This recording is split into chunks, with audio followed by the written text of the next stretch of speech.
Cuando abrí los ojos en esa cama de hospital, con tubos entrando por mi nariz y una máquina respirando por mí, lo primero que escuché fue la voz de mi nuera, diciéndole al médico que no gastaran ni un centavo más en mantenerme viva. Yo no podía mover ni un dedo, no podía hablar, pero podía escuchar cada palabra que salía de su boca pintada de rojo, cada sílaba fría como el hielo que sentía corriendo por mis venas a través de esos sueros. Doctor, seamos realistas. Ya tienes 72 años. ¿Para qué alargar esto? Mi esposo y yo no podemos seguir pagando tratamientos que no llevan a ningún lado. En el médico carraspeó incómodo. Yo sentí como mi corazón, ese corazón que todavía latía débil, pero tercamente dio un vuelco dentro de mi pecho. Cada pitido del monitor parecía gritar lo que mi boca no podía. Traidora, Minchirosao, víbora. Mi hijo Ricardo no estaba ahí. Por supuesto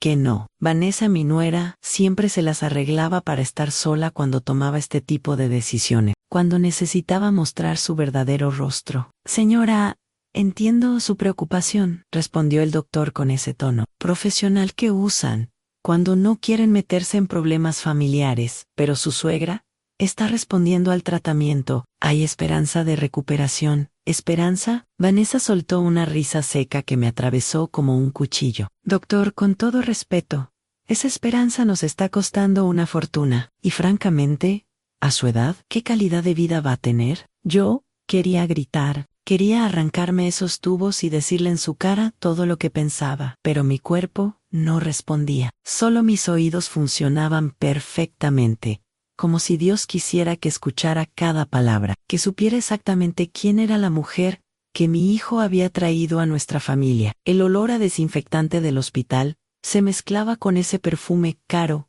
que Vanessa siempre usaba, ese perfume que yo le había regalado en su último cumpleaños, pensando que así nos haríamos más cercanas. Qué ingenua fui, además, continuó ella, y pude imaginar cómo se acomodaba el cabello con ese gesto que hacía cuando estaba nerviosa. Mi esposo ya firmó los papeles para que yo tome las decisiones médicas. Él está demasiado sensible para esto. Alguien tiene que pensar con la cabeza fría en papeles. Ricardo había firmado papeles. Mi único hijo, el niño que cargué en mi vientre, que amamanté durante un año completo, que crié sola después de que su padre nos abandonara. Ese hijo había puesto mi vida en manos de esta mujer. Las lágrimas comenzaron a rodar por mis mejillas. Era lo único que mi cuerpo todavía podía hacer libremente, llorar. Llorar por dentro y por fuera, mientras escuchaba cómo esa mujer negociaba mi muerte, como quien regatea el precio de una blusa en el mercado. Mire, doctor, la voz de Vanessa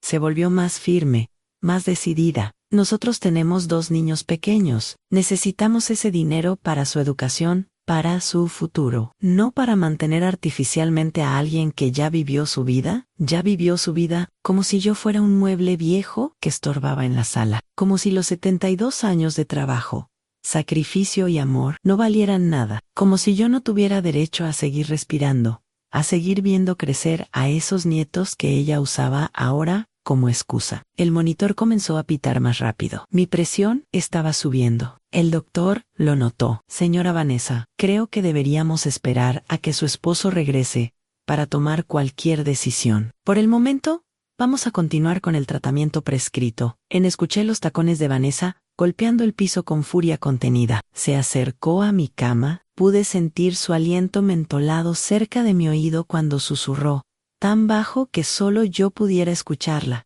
No te preocupes, viejita. Esto no se va a quedar así. Ricardo hará lo que yo le diga. Siempre lo hace Ann. Y se fue. Sus tacones alejándose por el pasillo, dejándome ahí, conectada a esas máquinas. Más sola que nunca, pero con algo nuevo ardiendo en mi pecho, a la determinación de sobrevivir. Porque ahora sabía la verdad. Y si Dios me daba una oportunidad más, iba a asegurarme de que todo el mundo también la supiera. Sigue hasta el final para saber cómo logré salir de esa cama de hospital y lo que hice cuando descubrí que la traición de mi nuera era apenas el comienzo de una historia mucho más oscura. Para entender cómo llegué a esa cama de hospital, conectada a un respirador y escuchando a mi propia nuera pedir que me dejaran morir, tengo que llevarte 30 años atrás, cuando Ricardo apenas tenía 12 años y su padre nos dejó por una mujer 20 años más joven. Me acuerdo del día exacto. Era un martes de julio. Hacía un calor insoportable en Guadalajara. Yo estaba en la cocina preparando la comida cuando mi esposo llegó con una maleta en la mano y me dijo, así sin más, que se iba. Ni siquiera tuvo el valor de mirarme a los ojos. Ya no siento nada por ti. Alma, me voy con alguien que me hace sentir vivo otra vez. Ricardo estaba en su cuarto haciendo la tarea.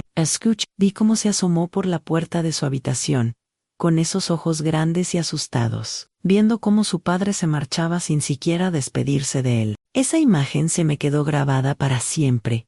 A mi hijo parado en el marco de la puerta, con el lápiz todavía en la mano, viendo cómo su mundo se desmoronaba. Esa noche lo abracé y le prometí que nunca le iba a faltar nada, que yo iba a ser su mamá y su papá, que íbamos a salir adelante juntos, él y yo contra el mundo. Y cumplí esa promesa. Dios sabe que la cumplí. Al día siguiente conseguí trabajo en una fábrica de ropa. Entraba a las 6 de la mañana y salía a las 6 de la tarde. Mis manos, que antes solo habían conocido las tareas del hogar, comenzaron a llenarse de callos de manejar las máquinas de coser. Los dedos se me hinchaban tanto que por las noches tenía que meterlos en agua con hielo solo para poder doblarlos. Pero no me importaban. Cada peso que ganaba era para Ricardo, para sus uniformes escolares, para sus útiles, para la comida caliente que nunca le faltó en nuestra mesa. Los fines de semana vendía tamales, que preparaba desde las 4 de la madrugada. El olor a masa y chile todavía me persigue en sueños. Mamá, ya no trabajes tanto, me decía Ricardo cuando llegaba a casa, y me encontraba cosiendo uniformes para ganar un dinero extra. Ya estoy grande. ¿Puedo dejar la escuela y ayudarte, Annie? Se te ocurra, le respondía yo, firme. Tú vas a estudiar, vas a ser alguien en la vida. Vas a tener todo lo que yo no tuve. Y estudió. Mi hijo fue el mejor de su clase. Se graduó de la preparatoria con honores. Cuando entró a la universidad a estudiar ingeniería, yo lloré de felicidad. Todas esas noches sin dormir, todas esas comidas, donde yo apenas probaba bocado para que él pudiera repetir el plato, todo había valido la pena. Conseguí un trabajo mejor en una tienda de telas del centro. Don Armando, el dueño, me tuvo compasión cuando le conté mi historia. Me pagaba un poco más, y me dejaba llevarme los retazos que sobraban, para que yo hiciera cosas y las vendiera. Así pude ahorrar para cuando Ricardo se titulara. A los años pasaron. Ricardo se convirtió en un hombre trabajador, responsable, cariñoso. Conseguía cualquier cosa que yo necesitara antes de que se la pidiera. Me llevaba flores cada domingo. Me llamaba todos los días, solo para saber cómo estaba. Mamá, tú eres mi heroína, me decía. Todo lo que soy te lo debo a ti. Yo era feliz. Pensaba que después de tanto sufrimiento, Dios me había premiado con un hijo maravilloso. Qué equivocada estaba. Cuando Ricardo cumplió 28 años, conoció a Vanessa en una conferencia de su trabajo. Ella era asistente administrativa en una empresa grande. Usaba ropa cara, se pintaba las uñas cada semana. Siempre olía ese perfume francés que costaba más de lo que yo ganaba en un mes. La primera vez que la trajo a casa, yo hice mole, arroz rojo, frijoles refritos, agua de horchata. Limpié la casa hasta que brilló. Puse mis mejores servilletas de tela, esas que había bordado a mano. Quería causar una buena impresión. Vanessa llegó con tacones altos y un vestido ajustado color negro. Se sentó en mi sala, como si le diera asco tocar los muebles. Cuando le ofrecí mole, arrugó la nariz. No como grasas. Gracias. ¿Tienes ensalada? Ricardo se apresuró a disculparse por ella. Vanessa cuida mucho su figura. Mamá, está bien. No te preocupes. Esa noche preparé una ensalada improvisada, con lo poco que tenía en el refrigerador. Vanessa la comió en silencio, mirando su celular todo el tiempo. No me hizo una sola pregunta. No mostró interés en conocerme. Cuando se fueron, Ricardo me besó la frente y me dijo que Vanessa estaba un poco tímida, que le diera tiempo. Le di tiempo. 6 meses después, Ricardo llegó con una noticia: se iban a casar. Mamá, estoy tan feliz. Vanessa es el amor de mi vida. Yo sonreí y lo abracé, pero algo dentro de mí se encogió. Había visto cómo Vanessa lo miraba cuando él no se daba cuenta. No era amor lo que brillaba en esos ojos, era cálculo. La boda fue grande, elegante, cara. Yo ofrecí pagar algo, lo que pudiera. Ricardo me dijo que no me preocupara, que él y Vanessa se harían cargo de todo. Me sentí aliviada y a la vez innecesaria. El día de la boda, Vanessa me asignó un lugar en la mesa del fondo, lejos de la mesa principal. Cuando le pregunté a Ricardo si yo no debería estar sentada cerca de él, me dijo que las mesas ya estaban asignadas, que no había problema, que igual iba a pasar a saludarme. Pasó 5 minutos. En 5 minutos de toda su boda, dedicó a su madre. Vanessa no me dejó ni siquiera dar un discurso. Dijo que la ceremonia ya estaba muy larga, que había que agilizar las cosas. Esa noche, cuando llegué a mi casa vacía, me senté en la cocina y lloré. No de trustas, sino de mí, porque lo sabía en mis huesos, que había perdido a mi hijo, que esa mujer se lo había llevado y no me lo iba a devolver. ¿Te ha pasado algo parecido? Cuéntalo en los comentarios. Los primeros años de matrimonio fueron raros. Ricardo me visitaba cada vez menos. Siempre tenía excusas a mucho trabajo. Vanessa no se sentía bien. Tenían compromisos. Cuando finalmente los visitaba yo, Vanessa me recibía con una sonrisa falsa que no le llegaba a los ojos. ¡Ay, suegrita, qué sorpresa! No sabíamos que venías, le avisé a Ricardo ayer, respondía yo, confundida. Se le habrá olvidado decirme. Qué despistado es mi esposo, ¿verdad? Pero yo sabía que Ricardo nunca olvidaba nada importante. Ella simplemente no le pasaba mis mensajes. Cuando nació mi primer nieto, Mateo, yo quise quedarme con ellos unos días para ayudar. Vanessa me dijo que ya tenía a su mamá ahí, que no había espacio. La visité en el hospital y solo me dejaron quedarme media hora. El bebé necesita descansar, me dijo la enfermera, pero yo sabía que quien había dado esa orden era Vanessa. 2 años después, nació Sofía. Esta vez, ni siquiera me avisaron hasta 3 días después del parto. Ricardo me llamó disculpándose, diciendo que había sido todo tan rápido, que Vanessa había tenido complicaciones. Cuando llegué al hospital con regalos para mi nieta, Vanessa me miró con esos ojos fríos y me dijo: qué lindo detalle, Alman, aunque ya tenemos de todo. La familia de mi lado nos llenó de cosas a mi lado. Su lado como si la familia estuviera dividida en bandos. Y yo estaba perdiendo esa guerra sin siquiera darme cuenta de que estaba peleándola. Los años siguieron pasando y la distancia creció. Ricardo cambiaba de tema cada vez que yo mencionaba lo poco que nos veíamos. Vanessa siempre tenía una razón para cancelar las comidas familiares, para acortar las visitas, para mantenerme alejada de mis nietos. Pero yo seguía intentando, seguía mandando regalos, seguía llamando, seguía apareciendo con comida casera, porque sabía que a Ricardo le gustaba. Seguía amando a mi hijo con todo mi corazón, esperando que algún día él recordara todo lo que habíamos pasado juntos, todo lo que habíamos sido el uno para el otro. Nunca imaginé que esa esperanza me llevaría a terminar en una cama de hospital, escuchando a la mujer que me había robado a mi hijo pedir que me dejaran morir. Lo que Vanessa no sabía es que yo había empezado a guardar evidencias de su comportamiento mucho antes de terminar en ese hospital. Llamadas que Ricardo me hacía a escondidas,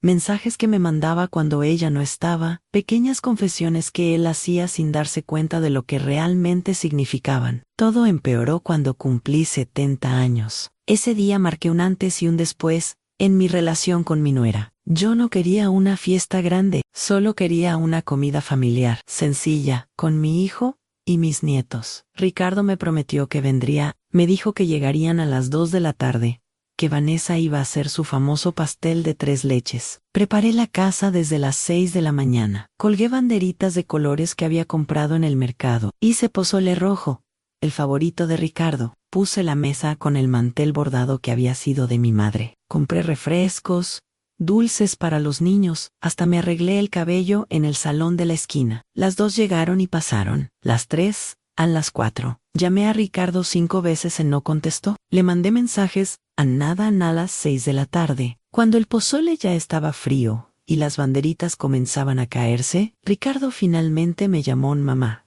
Perdón. Vanessa olvidó que habíamos quedado, ya hicimos planes con sus papás, te compenso la próxima semana. ¿Sale? Escuché la voz de Vanessa al fondo, riéndose mientras yo estaba ahí sola, con la mesa puesta para una familia que nunca llegó. En el día de mi cumpleaños número 70, colgué el teléfono y me senté en esa mesa vacía. Miré todas esas sillas sin nadie, toda esa comida que nadie iba a comer, y algo dentro de mí se rompió. No lloré, ya no me quedaban lágrimas para Vanessa. Solo sentí un vacío enorme en el pecho. La vecina doña Lupita Tocó mi puerta a las 7. Había visto las banderitas desde su ventana. ¡Ay, Alma! ¿Qué pasó? No vinieron. No pude mentirle, le conté todo. Ella movió la cabeza con tristeza y me abrazó. Esa mujer no tiene corazón, mijita, pero tú aguanta. Los hijos siempre regresan con sus madres. Ojalá hubiera tenido razón. 2 meses después fue el cumpleaños de Mateo, mi nieto mayor.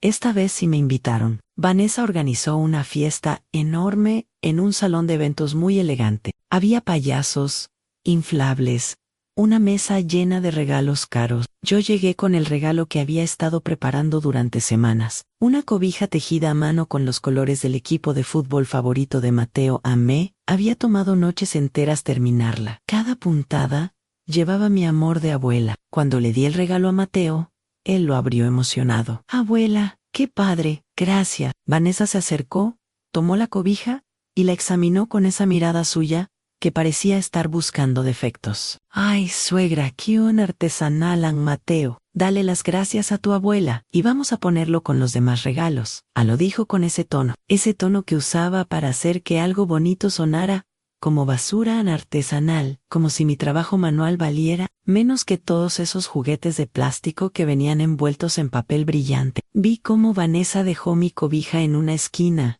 debajo de todas las demás cosas. Ni siquiera la sacó de la bolsa. Cuando la fiesta terminó y estaban llevando los regalos al carro, la cobija se quedó ahí, olvidada en una silla. Vanessa, ¿no se llevan la cobija?, pregunté. Ella me miró con fastidio. ¡Ay, sí, claro! Ahorita la agarro. Nunca la agarró. La vi en el bote de basura del salón cuando iba saliendo. Mi cobija, esas horas de trabajo, ese amor tejido con mis propias manos, botada como si fuera nada. No le dije nada a Ricardo. ¿Para qué? Él ya no me ve. Solo tenía ojos para Vanessa y para mantener la paz en su matrimonio. Pero lo peor estaba por venir. 3 meses después, me empecé a sentir mal. Tosía mucho. Me fatigaba al caminar. Pensé que era un resfriado fuerte. Fui al doctor y me mandó a hacer estudios. Los resultados tardaron una semana. Una semana donde yo apenas podía dormir de la angustia. Cuando me llamaron para darme los resultados, me pidieron que fuera acompañada. Label a Ricardo. Hijo, necesito que me acompañes al doctor. Es importante. En claro, mamá. ¿Cuándo es? Mañana a las 10 de la mañana. Ahí estaré. Llegué al consultorio 15 minutos antes. Ricardo no llegaba. Lo llamé. No contestó. Le mandé mensaje a Nadan a las 10:15. El doctor me hizo pasar sola. Señora Alma, ¿no vino nadie con usted? Mi hijo está por llegar. Mentí, porque me daba vergüenza admitir que estaba sola. El doctor suspiró y me entregó los papeles. Neumonía severa. Necesitaba hospitalizarse inmediatamente. Mi sistema inmune estaba muy débil, era grave. Salí del consultorio temblando. Ricardo finalmente contestó a las 11. Mamá, perdona Vanessa, necesitaba que la llevara a una cosa. ¿Qué te dijeron? Una cosa. Mi salud, mi vida, mi diagnóstico era menos importante que llevar a Vanessa a una cosa. Tengo neumonía, tengo que internarme. Hubo un silencio. Luego escuché la voz de Vanessa al fondo. ¿Otra vez tu mamá con dramas? Dile que vamos más tarde a dramas. Mi enfermedad era un drama para ella. Mamá, ahorita en la tarde te vemos en el hospital, ¿sale? Tengo que resolver algo aquí. Llegaron al hospital a las 8 de la noche. Yo ya llevaba 9 horas internada, sola, asustada, conectada a sueros. Vanessa entró con cara de fastidio, mirando su reloj cada 5 minutos. ¿Y cuánto tiempo te van a tener aquí?, preguntó, sin siquiera preguntar cómo me sentía. El doctor dijo que mínimo una semana. Vi cómo intercambiaba una mirada con Ricardo. Una mirada que decía claramente, esto nos va a costar. Bueno, suegra, espero que te mejores pronto. Nosotros tenemos que irnos. Los niños están con la niñera y ya es tarde. Fueron 20 minutos después de haber llegado. Ricardo me dio un beso rápido en la frente y salió detrás de su esposa, como un perrito obediente. Pasé esa semana en el hospital casi sola. Ricardo venía 15 minutos al día, siempre con prisa, siempre con Vanessa esperándolo en el carro, porque el parqueo está muy caro. Doña Lupita, mi vecina, me visitó más que mi propio hijo. Cuando finalmente me dieron de alta, Ricardo llegó a recogerme. Iba manejando en silencio. Yo tosía todavía. Me sentía débil, Apenas podía caminar. Cuando llegamos a mi casa, me ayudó a bajar del carro. ¿No vas a entrar, hijo? ¿No vas a ayudarme a acomodarme? No puedo, mamá. Vanessa me está esperando. Ya sabes cómo se pone. Ansí sabía perfectamente cómo se ponía, y sabía que mi hijo le tenía más miedo a su esposa que amor a su madre. Entré sola a mi casa. Doña Lupita me había dejado comida en el refrigerador. Me dejé caer en el sofá, y ahí fue cuando empecé a entender algo. No era que Ricardo me hubiera dejado de querer, era que Vanessa lo había convertido en alguien que yo ya no reconocía. Lo había alejado de mí lenta, sistemáticamente, como quien deshace un tejido hebra por hebra. Y yo había dejado que pasaran por no hacer olas, por no perder a mi hijo, por creer que el amor incondicional era aguantar todo en silencio. Pero el silencio estaba a punto de romperse, porque lo que pasó un mes después en la boda de la sobrina de Vanessa me hizo darme cuenta de que ya no tenía nada que perder. Esa boda fue el principio del final, o mejor dicho, el principio de mi despertar. Vanessa había insistido en que fuera. Es importante que vayas, suegra. Es familia. Lo dijo delante de Ricardo,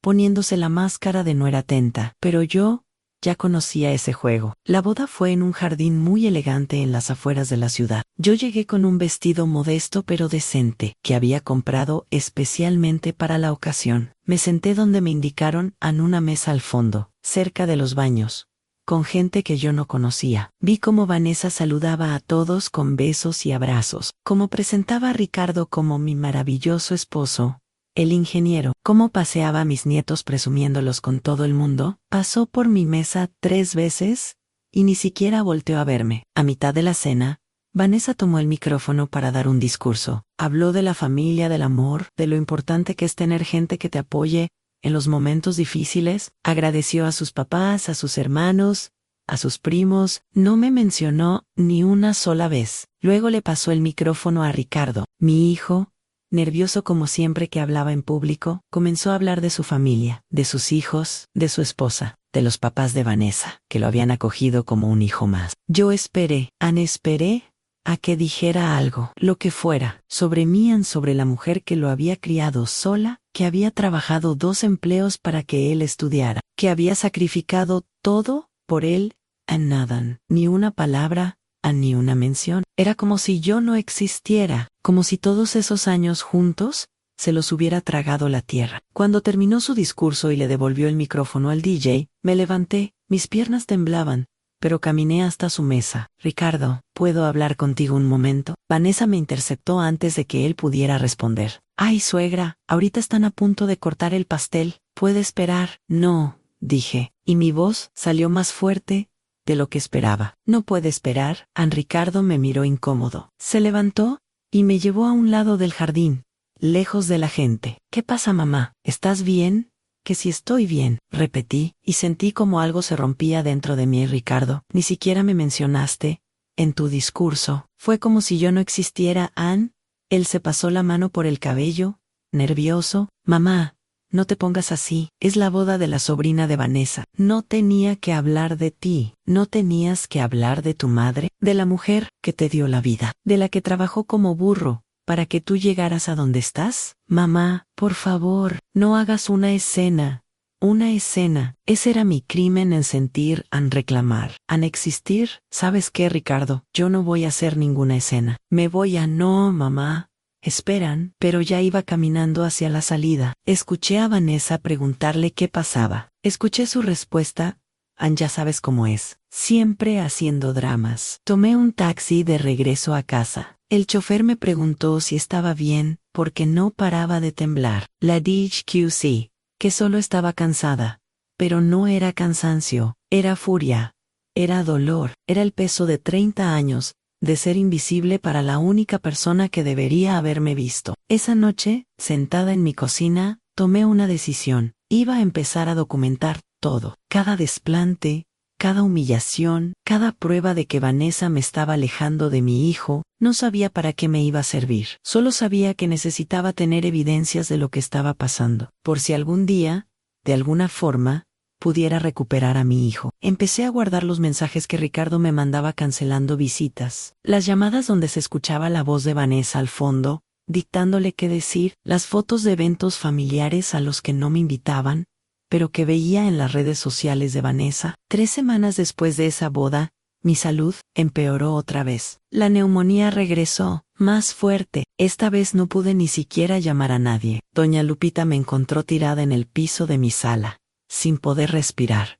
con fiebre altísima. La ambulancia llegó en 15 minutos. Para cuando llegué al hospital, estaba inconsciente. Lo último que recuerdo antes de despertar con ese respirador fue la voz de doña Lupita gritándole al paramédico que avisaran a mi hijo, que se llamaba Ricardo, que su número estaba en mi teléfono, y después, el vacío. Y luego, esa voz, la voz de Vanessa diciéndole al doctor que no gastaran ni un centavo más en mantenerme viva. Desperté 3 días después, el tubo seguía en mi garganta, pero ahora podía mover los dedos, podía parpadear y lo más importante, podía pensar con claridad. La enfermera se dio cuenta enseguida, llamó al doctor, hubo movimiento, voces profesionales, revisiones. El doctor se inclinó hacia mí, con una linterna pequeña. Señora Alma, si me escucha, parpadee 2 veces. Amparadean 1, 2 veces. Está respondiendo muy bien. Vamos a empezar a reducir la sedación. En unas horas podremos quitarle el respirador. Escuché pasos apresurados entrando a la habitación. Era Ricardo. Traía la ropa arrugada, ojeras profundas, barba de varios días. Se veía destruido. Mamá, ¿me escuchas? Moví los dedos. Él los tomó entre sus manos y empezó a llorar. Lloró como no lo había visto llorar desde que era niño, desde aquella vez que su papá se fue, y él pensó que el mundo se acababa. Perdóname, mamá. Perdóame, yo quería falar. Quería preguntarle dónde había estado estos 3 días. Quería preguntarle por qué había dejado que Vanessa tomara decisiones sobre mi vida. Pero el tubo en mi garganta no me dejaba decir nada, solo podía apretar su mano. El doctor le puso una mano en el hombro. Su mamá es fuerte, muy fuerte. Nos dio un susto enorme, pero está saliendo adelante. ¿Cuándo podrá hablar? En cuanto le quitemos el respirador, calculo que en 3 o 4 horas. Si todo sigue así, Ricardo se quedó conmigo todo ese tiempo. No soltó mi mano ni un segundo. Me contó que había estado en un viaje de trabajo en Monterrey, cuando pasó todo, que Vanessa le había avisado pero le había dicho que no era grave, que solo era una recaída menor, que no valía la pena que regresara antes. Mentiras, todo mentiras. Cuando finalmente llegó al hospital 2 días después, porque un presentimiento lo hizo llamar directo al doctor, se enteró de la verdad, que yo había estado en coma, que habían pensado que no iba a despertar, que Vanessa había estado presionando para que desconectaran las máquinas. No lo podía creer, mamá. Le grité, por primera vez en nuestro matrimonio le grité. Le dije que cómo se atrevía a tomar esas decisiones sin consultarme. Ella me dijo que yo le había dado poder, que alguien tenía que pensar con la cabeza fría, mientras yo estaba de viaje en Seir, las lágrimas correr por sus mejillas. Mi hijo, mi niño, finalmente estaba viendo la realidad, pero la realidad era más oscura de lo que cualquiera de nosotros imaginaba. Esa tarde me quitaron el respirador. Pude respirar sola. Mi garganta ardía, mi voz salía ronca y quebrada, pero podía hablar. Agua, fue lo primero que dije. Ricardo me dio agua con una pajita. Cada sorbo era un milagro. Mamá, tengo que contarte algo. Su voz temblaba. He estado revisando cosas, papeles, cuentas, y encontré algo muy grave. Se sentó en la silla junto a mi cama y sacó su teléfono. Me mostró la pantalla. Eran fotografías de documentos. Reconocí mi firma, pero no recordaba haber firmado esos papeles. ¿Qué es eso?, pregunté, aunque mi voz apenas era un susurro. Es un poder notarial, un poder que supuestamente tú le diste a Vanessa hace 6 meses. Le da acceso a tus cuentas bancarias, a tus propiedades, a todo. El corazón se me aceleró. El monitor empezó a pitar más rápido. Yo nunca firmé eso. Lo sé, mamá. Lo sé porque ese día, según la fecha del documento, tú estabas en el hospital. Revisé los registros. Estabas internada con neumonía. No pudiste haber ido a ninguna notaría. En la habitación empezó a dar vueltas. ¿Qué significa eso? Ricardo apretó los labios. Pude ver la furia contenida en sus ojos. Significa que Vanessa falsificó tu firma. Y no fue lo único que hizo. Ann sacó más papeles. Me los fue mostrando uno por uno, mientras mi mundo se desmoronaba. Había intentado vender mi casa, la casa que yo había pagado con 30 años de trabajo, la casa donde había criado a Ricardo, la casa que era lo único de valor que yo tenía en este mundo. Había puesto un anuncio.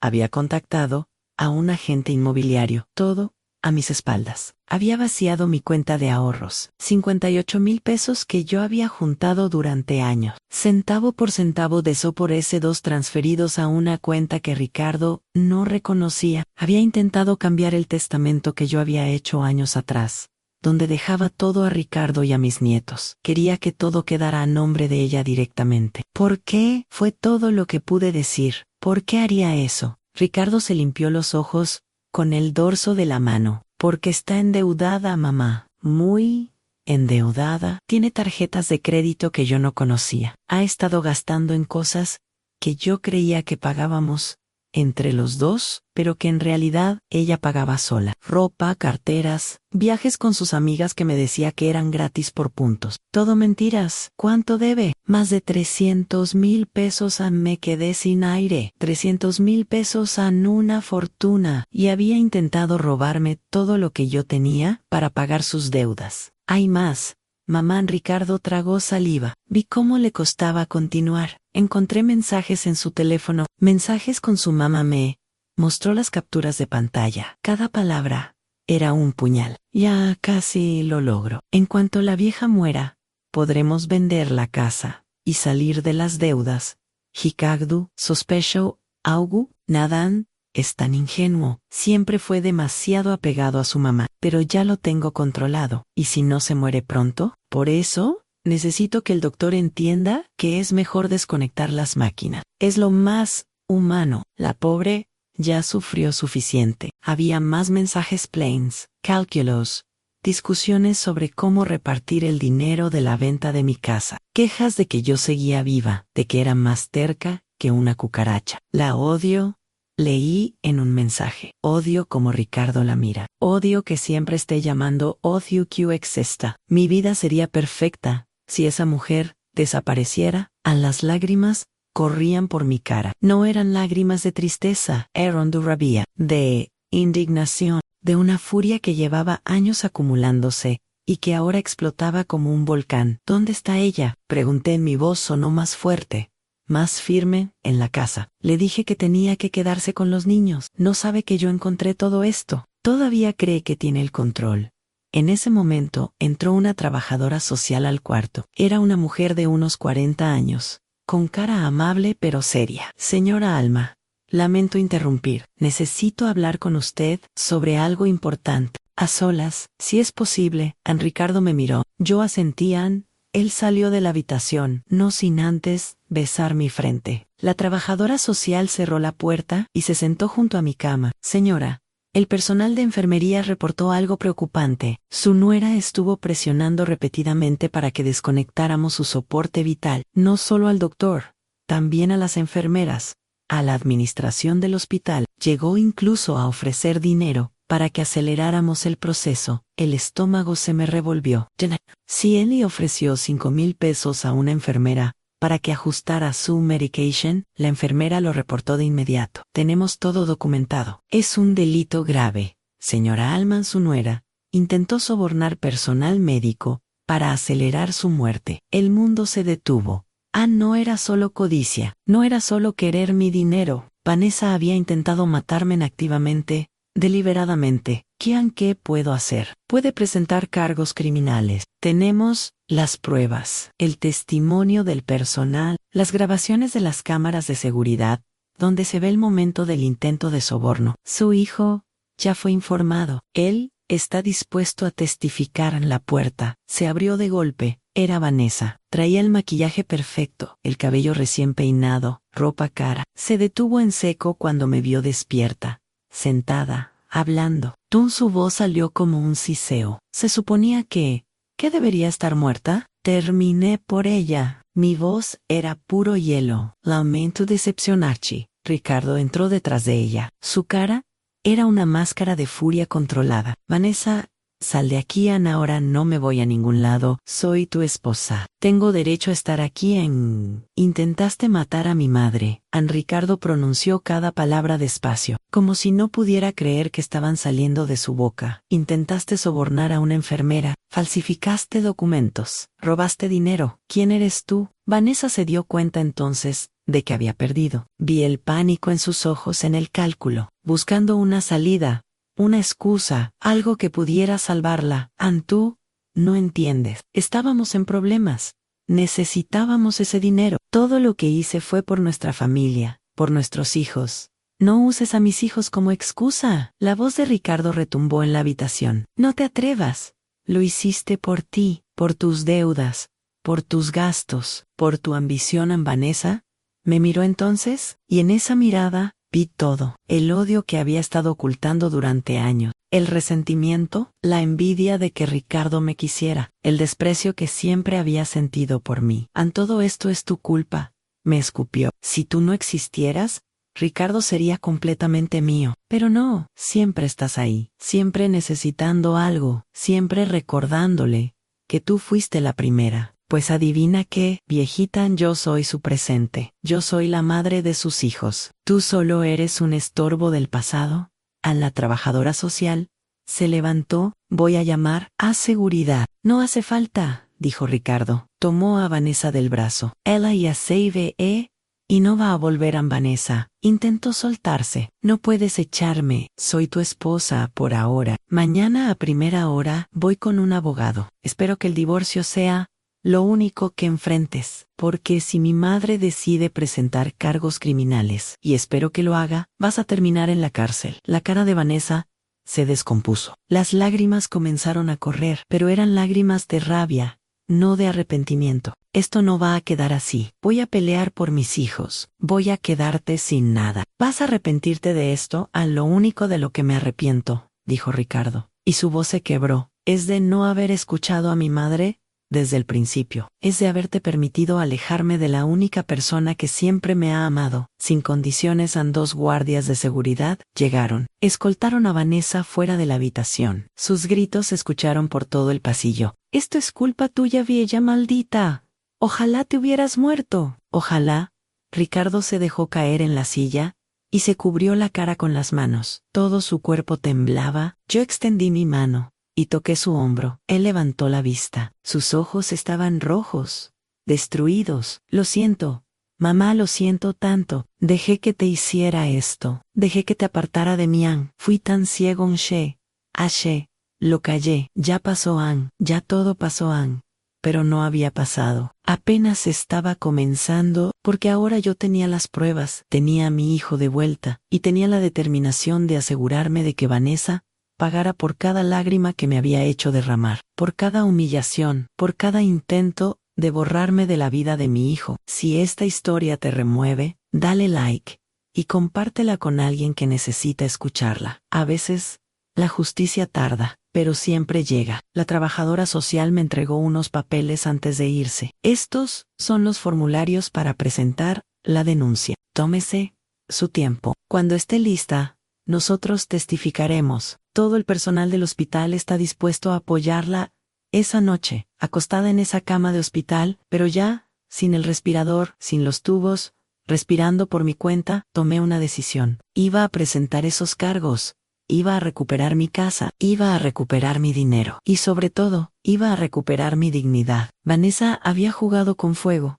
y ahora iba a quemarse. Me dieron de alta del hospital una semana después. Ricardo no se separó de mí ni un solo día. Durmió en un sillón incómodo junto a mi cama. Comió la comida terrible del hospital conmigo. Me ayudó a caminar por los pasillos cuando empecé mi rehabilitación. Era como tener a mi hijo de vuelta, al verdadero Ricardo, al niño que me había prometido que nunca me iba a faltar nada. El día que salí del hospital, Ricardo llegó temprano con ropa limpia para mí y una maleta pequeña. ¿A dónde vamos?, pregunté en la casa. Mamá, pero no a tu casa todavía. El abogado dice que es mejor que te quedes conmigo hasta que resolvamos todo el asunto legal. Vanessa no puede acercarse por la orden de restricción, pero prefiero tenerte donde pueda cuidarte. Vanessa, ese nombre que antes me hacía sentir impotente ahora, solo me daba determinación. ¿Dónde está ella? Con sus papás Ann se llevó algunas cosas. Los niños están conmigo. Les expliqué que mamá y yo estamos teniendo problemas y que necesitan quedarse conmigo un tiempo. ¿Cómo están ellos? Ricardo suspiró confundidos. Mateo me preguntó si te había pasado algo malo. Le dije que estabas enferma, pero que ya estabas mejor. Sofía es más chica, no entiende mucho todavía. Me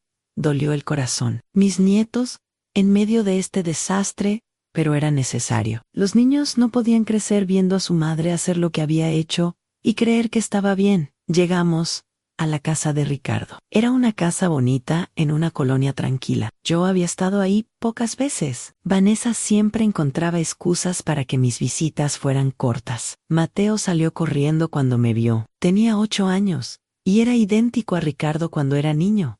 Abuela, papá dijo que estabas muy enferma. Lo abracé fuerte. Olía a shampoo de niños y a galletas. Ya estoy mejor, mi amor. Ya estoy mejor. Ann Sofía, de 6 años, se asomó tímidamente detrás de su hermano. Yo casi no la había visto en los últimos años. Vanessa siempre la tenía ocupada con clases de ballet, de inglés, de piano. Hola, abuela, dijo con una vocecita suave Ann. Hola, preciosa. ¿Me das un abrazo? Ella se acercó despacio y me abrazó. Era pequeña y delicada, como una muñequita de porcelana. Me pregunté cuántas cosas se habría perdido Vanessa de esta niña por estar obsesionada con el dinero y las apariencias. Ricardo me instaló en el cuarto de visitas. Era simple pero cómodo. Esa noche cenamos juntos los 4. Hice quesadillas, arroz y frijoles. Comida casera, sencilla. Los niños comieron como si llevaran días sin probar algo así. Abuela, ¿puedes hacer esto más seguido? Preguntó Mateo con la boca llena. Mateo, no hables con la boca llena, lo corrigió Ricardo. Pero estaba sonriendo. Claro que sí, mi amor. Todas las veces que quieras. Después de acostar a los niños, Ricardo y yo nos sentamos en la sala. Él sacó una carpeta gruesa llena de documentos. Mañana tenemos cita con el abogado. Se llama licenciado Ramírez. Es bueno, mamá. Muy bueno. Le expliqué todo y dice que tenemos un caso sólido. ¿Para qué exactamente? Para varias cosas. Primero, la denuncia penal por intento de soborno a personal médico. Eso es un delito grave. Segundo, la falsificación de documentos. En tercero, el robo. Y cuarto, vamos a pelear por la custodia completa de los niños. A mi corazón dio un vuelco. ¿Vanessa va a perder a sus hijos? No lo sé, mamá. El abogado dice que depende de muchas cosas, pero una mujer que es capaz de intentar matar a su suegra por dinero, que falsifica documentos, que roba, esa mujer no debería tener custodia de mis hijos. Al menos, no sin supervisión. Ann tenía razón. Por mucho que me doliera ver a esos niños sufrir, ellos necesitaban estar protegidos, y el divorcio ya está en proceso. Ann, pedí la separación de bienes inmediata. Ella no va a tocar ni un peso de lo que es mío, o de lo que es tuyo, Ann. Esa noche no pude dormir, no por miedo, sino por algo que no había sentido en años. Ann, esperanza. Esperanza de que por fin iba a haber justicia, de que por fin iba a recuperar mi vida. Al día siguiente, fuimos con el licenciado Ramírez. Era un hombre de unos 50 años, de lentes y traje formal. Nos recibió en su oficina del centro de la ciudad. Señora Alma, leí su caso. Es uno de los más indignantes que he visto en mis 25 años de carrera. Me explicó el proceso. La denuncia penal ya estaba presentada. El hospital había proporcionado todas las pruebas en las grabaciones de seguridad, los testimonios del personal, los registros de las visitas de Vanessa y sus intentos repetidos de presionar por la desconexión de las máquinas. El intento de soborno está documentado. La enfermera que lo reportó va a testificar. Eso solo ya es suficiente para proceso penal. ¿Cuánto tiempo puede pasar en la cárcel?, pregunté. Entre 5 y 10 años, dependiendo de cómo lo califique el juez. Pero jamás. Los documentos falsificados. Ann puso frente a mí las copias del poder notarial que Vanessa había falsificado. El licenciado había mandado hacer un análisis de firma. Su firma fue falsificada. Tenemos el dictamen pericial que lo confirma. Eso es otro delito, a uso de documento falso y falsificación de firma. Otros 3 a 6 años de prisión. ¿Y mi dinero? Mi casa. Su casa nunca estuvo en peligro real. Vanessa puso el anuncio, pero no tenía poder legal para venderla. El poder falsificado no tiene validez. En cuanto a su dinero, ya presentamos un bloqueo judicial. Los 58,000 pesos están congelados en la cuenta donde fueron transferidos. Los va a recuperar. Sentí que me quitaban un peso enorme de encima. Pero hay algo más que necesito que sepa.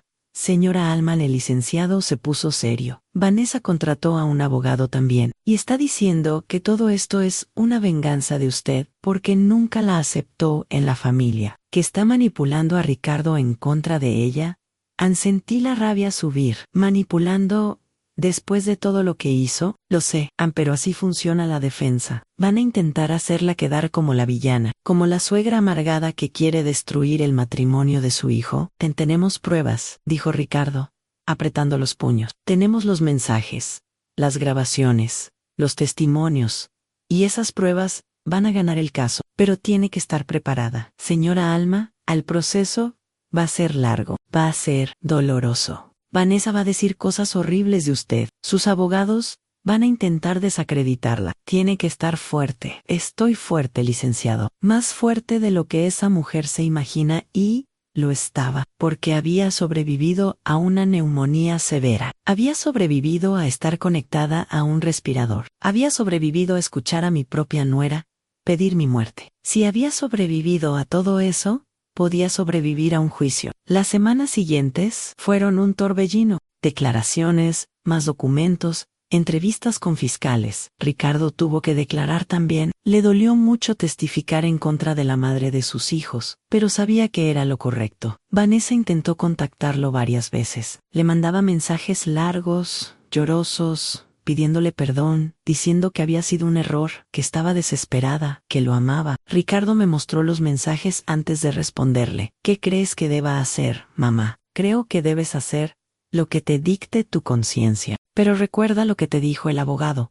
Cualquier comunicación con ella puede ser usada en el juicio. Y recuerda también que ella no pidió perdón cuando te mintió, cuando me robó, cuando intentó matarme. A Ricardo bloqueó su número. Un mes después de salir del hospital, recibimos una llamada del licenciado Ramírez. Su voz sonaba emocionada. Tengo buenas noticias. La fiscalía aceptó todos los cargos. Vanessa va a ser procesada por intento de homicidio mediante negligencia médica inducida, falsificación de documentos, fraude y tentativa de soborno. Ya hay orden de aprehensión. ¿Qué significa eso?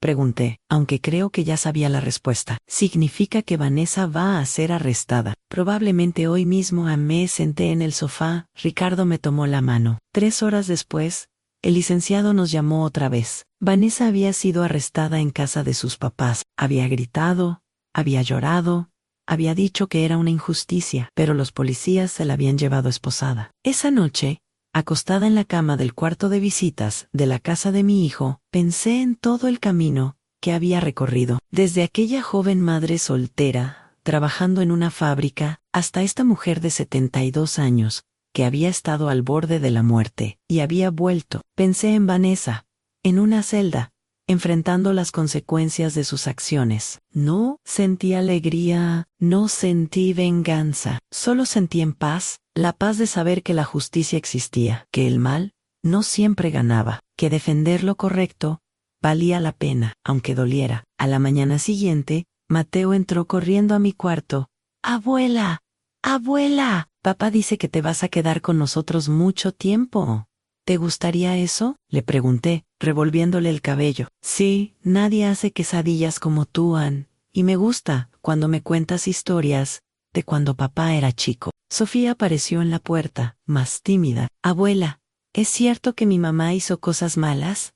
Mi corazón se rompió un poco, me agaché para quedar a su altura. Tu mamá cometió errores, mi amor, en errores grandes, pero eso no significa que no te quiera. A veces las personas que queremos hacen cosas que nos lastiman, y cuando eso pasa, tenemos que protegernos. Voy a volver a verla. Sí, mi cielo, vas a verla, pero por ahora te vas a quedar aquí con tu papá, con tu hermano y conmigo. Y te prometo que te voy a cuidar mucho. Ella se abrazó a mí y empezó a llorar. Mateo también se acercó. Los abracé a los dos, a esos nietos que Vanessa había usado como excusa para justificar sus crímenes, y sentí que tenía una nueva misión, asegurarme de que estos niños crecieran sabiendo la diferencia entre el bien y el mal, entre el amor verdadero y la manipulación. 2 semanas después, hubo una audiencia. Vanessa estaba demacrada, sin maquillaje, con el uniforme naranja de la prisión preventiva. Me miró con un odio que podría haber quemado el edificio entero. El juez escuchó las pruebas, vio las grabaciones, leyó los dictámenes periciales, escuchó los testimonios del personal del hospital. Al final,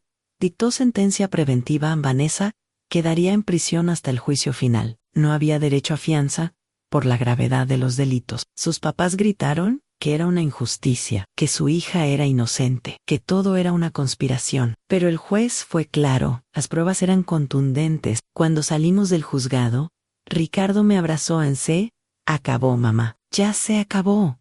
Pero yo sabía que no se había acabado. Todavía faltaba el juicio final. Todavía faltaba que Vanessa pagara completamente por lo que había hecho. Todavía faltaba reconstruir nuestra familia, sanar las heridas, enseñarles a mis nietos que, aunque el camino fuera doloroso, siempre había que elegir la verdad. La justicia era lenta, pero era segura, y yo iba a estar ahí hasta el final para verla cumplirse. El juicio final llegó 6 meses después. 6 meses donde aprendí a vivir de nuevo, a respirar sin miedo, a caminar por mi propia casa, sin sentir que alguien me estaba esperando para lastimarme. Porque sí, volví a mi casa. Ricardo insistió en que me quedara con él, pero yo necesitaba mi espacio, necesitaba mis paredes, mis muebles, mis recuerdos. Esa casa había sido testigo de toda mi vida, y no iba a dejar que Vanessa me la quitara ni un día más. Eso sí, Ricardo me visitaba todos los días, a veces solo, a veces con los niños. Mateo y Sofía empezaron a pasar los fines de semana conmigo. Les enseñé a hacer tortillas a mano, a preparar agua de Jamaica, a coser botones, cosas simples que sus clases caras nunca les habían enseñado. Una tarde, mientras Sofía y yo regábamos las plantas del jardín, ella me preguntó: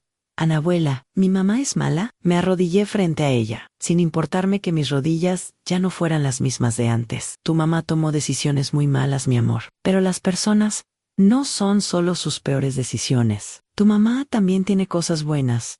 Te dio la vida. Te cuidó cuando eras bebé. Pero se dejó consumir por el miedo, por la codicia, por querer cosas que no necesitaba. ¿Tú la perdonas?». Esa pregunta me cayó como un balde de agua fría. ¿La perdonaba? Había pensado mucho en eso durante esos meses. Estoy trabajando en eso. Sofía Anel. Perdón no es algo que pasa de un día para otro. Es un camino. Pero lo que sí sé es que no voy a dejar que el odio me consuma. Ya pasé demasiado tiempo de mi vida dejando que otras personas decidieran cómo me sentía. Ella sintió, aunque no estoy segura de que entendiera completamente. Pero algún día lo haría. Algún día entendería que el perdón no es olvidar, no es permitir que te lastimen otra vez, sino liberarte del peso del rencor. El día del juicio final, el juzgado estaba lleno. Los papás de Vanessa, algunos familiares de ella, mis vecinos que habían querido acompañarme, Ricardo, el licenciado Ramírez, reportero. Era un caso que había dado mucho de qué hablar en la ciudad. Vanessa entró escoltada. Se veía más delgada,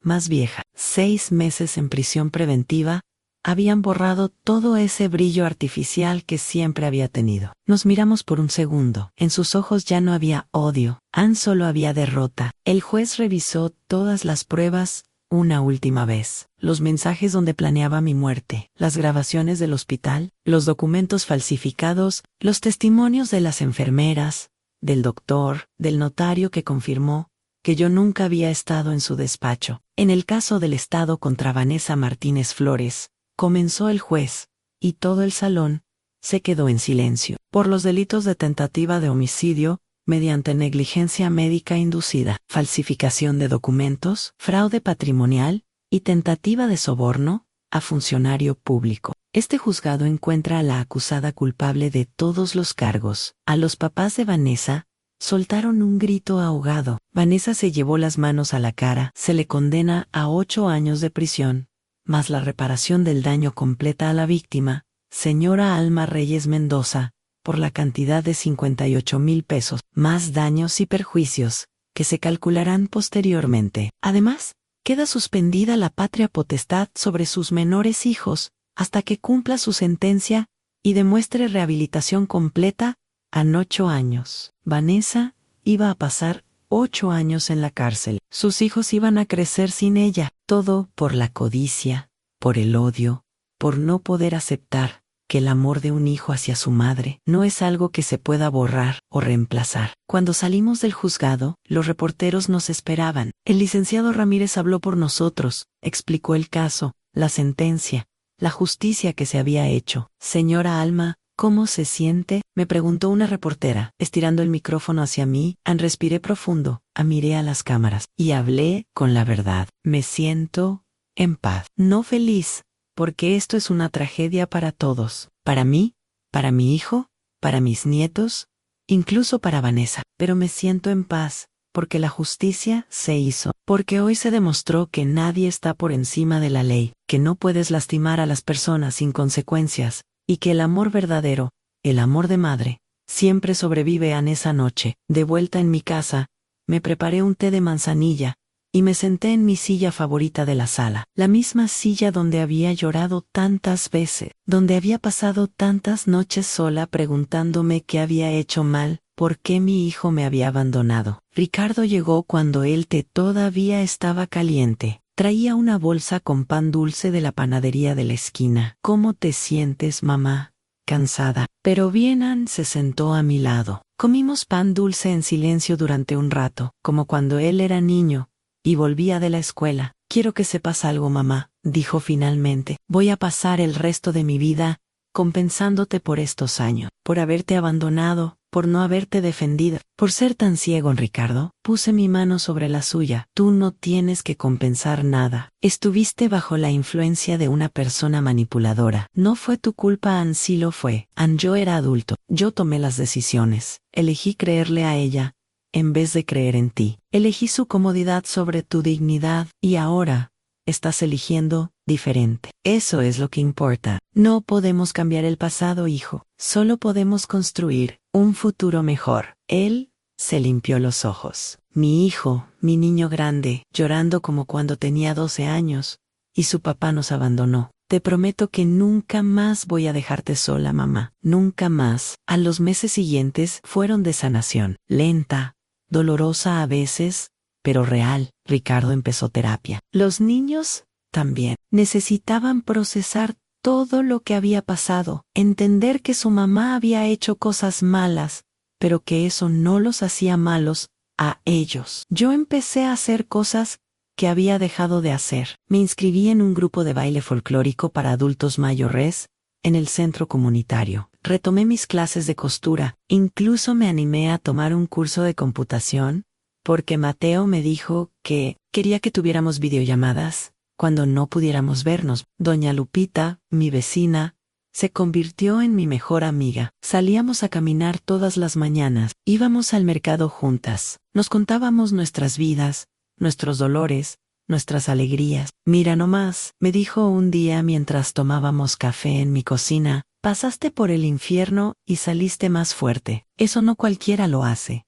Alman, no me sentía fuerte cuando estaba en ese hospital, pero lo eras. Sobrevivir ya es ser fuerte. Pelear por tu justicia es ser valiente. No confundas el miedo con la debilidad. Un año después del juicio, en mi cumpleaños número 73, Ricardo organizó una comida familiar. No una fiesta grande, solo nosotros, él, los niños, doña Lupita, algunos vecinos que se habían convertido en familia. La casa estaba llena de risas, de música, de olor a comida casera. Mateo me regaló un dibujo que había hecho de nosotros dos haciendo tortillas. Sofía me cantó una canción que había aprendido en la escuela. Ricardo me dio un álbum de fotos que había armado, con imágenes de toda nuestra vida juntos. En la última página había una foto reciente de los 4, a Ricardo, los niños y yo, abrazados en el jardín de mi casa. Debajo, Ricardo había escrito con su puño y letra N: a la mujer más fuerte que conozco. Gracias por nunca rendirte. Gracias por enseñarme que el amor verdadero pelea,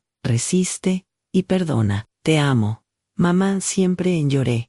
Pero esta vez eran lágrimas buenas. Lágrimas de gratitud, de alivio, de un amor que había sobrevivido a la tormenta más terrible. Esa noche, cuando todos se fueron y me quedé sola en mi casa, salí al jardín. Las estrellas brillaban más que nunca. Sentí el aire fresco en mi cara, el olor a gardenias que había plantado años atrás, el sonido de los grillos, y le hablé a Dios, no para reclamar, no para pedir, solo para agradecer. Gracias por darme fuerzas cuando creí que no tenía, gracias por devolverme a mi hijo, gracias por permitirme ver justicia, gracias por cada día de vida, por cada batalla ganada, por cada lección aprendida. Si esta historia te tocó el corazón, compártela para que más personas aprendan que nunca es tarde para defenderte, que la edad no te hace invisible y que el amor verdadero siempre encuentra el camino de regreso. Hoy, a mis 74 años, puedo decir que soy feliz, no porque mi vida sea perfecta, todavía tengo dolores, todavía hay días difíciles, todavía extraño los años que perdí con mi hijo y mis nietos, pero soy feliz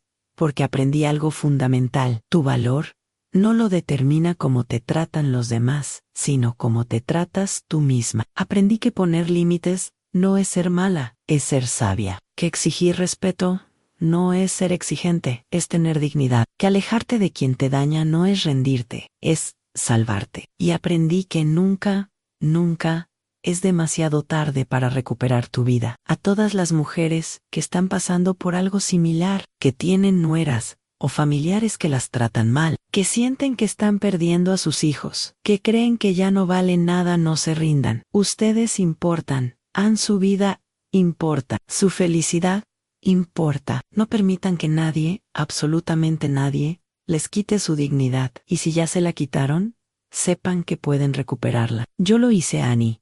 Si una mujer de 72 años, conectada a un respirador, pudo hacerlo, ustedes también pueden. La justicia a veces tarda, pero cuando llega, llega con fuerza. Y el amor verdadero, ese que construyes con sacrificio y dedicación, ese no se borra con manipulaciones ni mentiras. Ese amor siempre regresa a casa. Comenta desde qué ciudad nos miras, y si quieres que contemos más historias como esta, suscríbete y activa la campana. Tu historia también importa. Tu voz también merece ser escuchada, porque al final, eso es lo que somos en historia. Historias de lucha, de dolor, de superación. Y mientras tengamos aliento para contarlas, ninguna Vanessa del mundo podrá silenciarnos.